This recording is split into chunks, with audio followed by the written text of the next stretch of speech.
Hello, friends. Today I need to gush about Charlotte Bronte and Jane Eyre.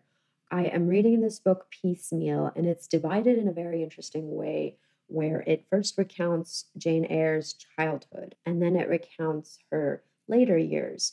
And I'm still so focused on her young adulthood, childhood days, because I cannot help but remain mesmerized by the depth of introspection that Charlotte Bronte provides her protagonist in this book.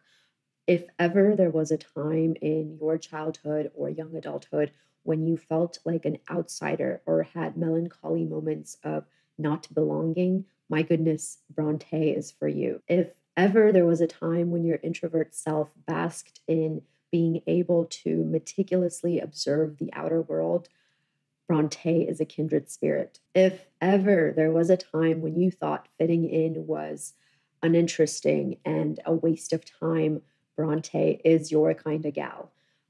I've been savoring every moment, every centimeter of this book, and having plowed through the first 10 or so chapters in pretty much one sitting. Here are a couple of favorite passages I've annotated in the hope that it'll get you into the spirit of wanting to read this book if you haven't done so already, or perhaps rereading it.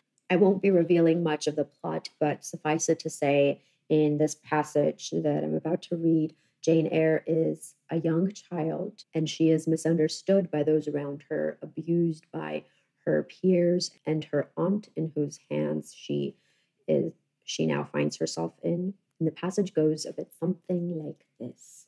To this crib I always took my doll. Human beings must love something, and in the dearth of worthier objects of affection, I contrived to find a pleasure in loving and cherishing a faded graven image, shabby as a miniature scarecrow. It puzzles me now to remember with what absurd sincerity I doted on this little toy, half fancying it alive and capable of sensation.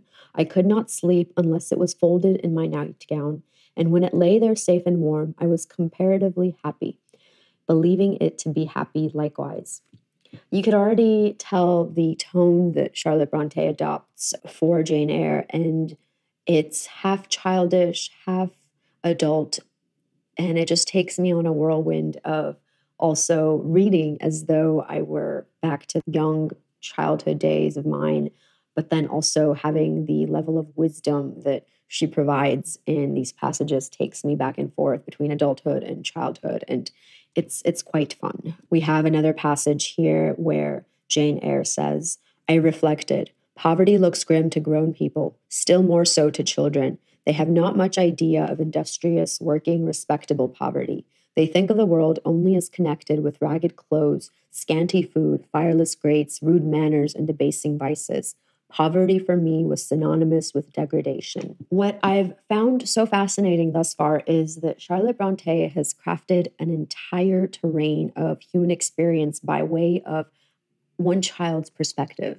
To the novel form, she has supplemented and brought to the forefront the idea of what it's like to value a child's impressions for what they are and a child's perception of the world. It's not simply the idea that we are to take it as a clean slate and as innocence, but more so that we need to understand that children, just like adults, feel the same emotions and have the same fears, and they're just as legitimate as those of adults, even though they might have difficulty at first communicating those emotions. And so Charlotte Bronte adds this value, and she does so wonderfully by capturing the power of imagination, specifically of a child's imagination.